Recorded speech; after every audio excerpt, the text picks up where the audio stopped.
இன்றைக்கி செவ்வாய்க்கிழமை இல்லையா, அதனால் முருகனுக்கு வந்து வெற்றிலை தீபம் போடலாம் அப்படின்னு சொல்லிட்டு பிளேட் ரெடி பண்ணிக்கிட்டேன். அதை எப்பொழுதும் போல் சர்க்குணம் கோலம் போட்டு ஓம் சரவண பவான்னு எழுதிக்கிட்டேன். அதில் ஒவ்வொரு எழுத்துலையும் அந்த சரவண பவான்ற எழுத்தில் நம்ம வந்துட்டு மஞ்சள் குங்குமம் வச்சு ரெடி பண்ணிக்கலாம்.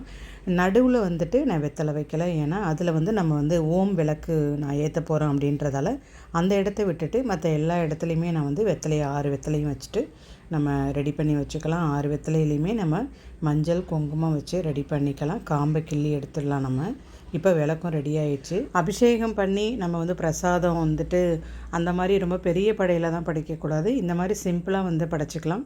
இன்றைக்கி வந்து வெற்றிலை தீபம் போட்டு ஒரு வேண்டுதல் வச்சுருக்கேன் கடவுள்கிட்ட. நான் தொடர்ந்து வந்து ஒவ்வொரு செவ்வாய்க்கிழமையும் இனிமேல் வந்து வெற்றிலை தீபம் போட போகிறேன்.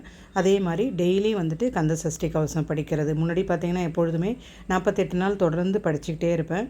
அதை வந்து இனிமேல் வந்து நம்ம வெற்றிலை தீபம் போடும் பொழுதெல்லாம் சஷ்டி கவசமும் திருப்புகழும் படிக்கலாம். நம்ம எந்த கடவுளை மறந்தாலும் குலதெய்வத்தை மறக்கவே கூடாது. போக முடியாத சுச்சுவேஷனில் நம்ம இந்த மாதிரி வீட்டில் வந்துட்டு குலதெய்வத்தை நினச்சி வழிபாடு பண்ணுறது ரொம்ப நல்லது. அதனால் கலச செம்பில் நல்ல சுத்தமான நீர் நிரப்பி அதை நம்ம குலதெய்வத்தை வழிபாடு பண்ணுறது ரொம்ப நல்லது.